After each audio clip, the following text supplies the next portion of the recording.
কুমড়োর সবজি তো অনেক রকম করে বানানো যায়। একবার এরকম সব মিক্স করে যদি কুমড়োর ছক্কা বানানো হয় তাহলে কেমন হয়। নিরামিষের দিনে তো চলবেই, রুটি লুচি ভাত সবার সঙ্গেই চলবে।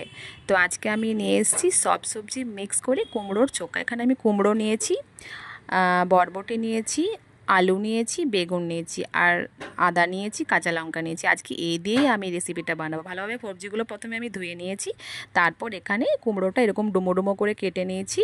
তারপর এখানে আমি বেগুন কাটবো ভালো করে, এরকম বেগুনও এরকম কুমড়োর মতন ডুমো ডুমো করে কেটে নিয়েছি। এরপর বরবটি কাটবো এবং আলু কেটে নেব। সব সবজিগুলো আমি এরকমভাবে প্রথমে ভালো করে সব কেটে নেব এবং এরপর আমি এগুলো এক সাইডে রেখে আমি কড়াইতে তেল গরম করতে দেব।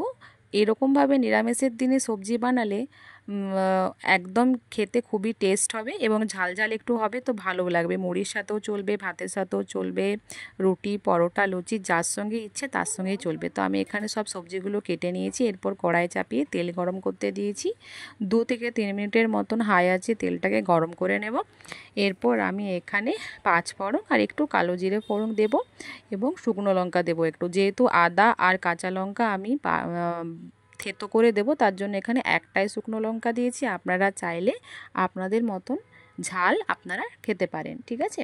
তো এখানে আমি প্রথমে এগুলো দেওয়ার পর আলুগুলো একটু হালকা হলুদ দিয়ে আলুগুলো লাল লাল করে ভেজে নেব এবং এর সাথে কুমড়ো বেগুন বরবটি এগুলো সব আমি দিয়ে দেব। এগুলো 5 মিনিটের মতন ভালো করে ভেজে নেব আমি। আঁচটা এখানে মিডিয়ামভাবে ভাজতে হবে, হাই আঁচে ভাজার দরকার নেই, মিডিয়াম আঁচে ভেজে নেব। এরপর আমি এখানে যখন ভাজাটা হবে এরপর আমি ওই মশলাটা রেডি করব। একটু আদা, ওই দুটোর মতো নিয়েছি কাঁচা লঙ্কা আর অর্ধেকটার মতন আদা ভালো করে থেতো করে নেব। আমার এখানে থেতো করতে এই জন্য ইচ্ছে হলো, কারণ কি থেতো করলে এর আলাদা একটা মানে ফ্লেভার আসে। আপনারা চাইলে বাটাও দিতে পারেন, তো আমি এখানে থেতো করে দিয়েছি।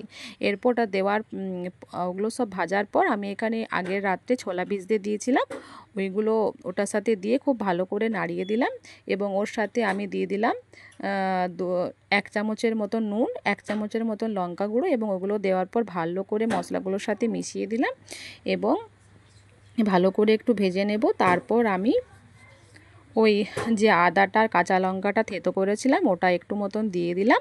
অনেকটাই হয়েছিল তো অতটা দেওয়ার দরকার পড়েনি, তো একটু মতন দিয়ে দিলাম। ওগুলো দেওয়ার পর আবারও খুব ভালো করে নেড়ে নিলাম এবং 1 বাটি আমি এর মধ্যে জল অ্যাড করছি। যেহেতু এটা একটু সেদ্ধ করতে দিতে হবে, 1 বাটি আর মানে ওই 1.5 বাটির মতন আমি জল অ্যাড করে ওটাকে ভালোভাবে মশলাগুলোর সাথে মিশিয়ে নিয়ে আমি ওটা ঢাকা দিয়ে 10 মিনিটের মতন কম আঁচে ওটাকে আমি সেদ্ধ হতে দেবো। আমার চ্যানেলের রেসিপিগুলো কেমন লাগছে অবশ্যই কমেন্টস করে জানাতে ভুলবেন না, আর সাবস্ক্রাইব করতে একদমই ভুলবেন না। নোটিফিকেশান অন রাখবেন, তাহলে আমি যখনই রেসিপি আপলোড করব আপনাদের কাছে চলে আসবে। আপনারা অবশ্যই এটা বানিয়ে দেখবেন।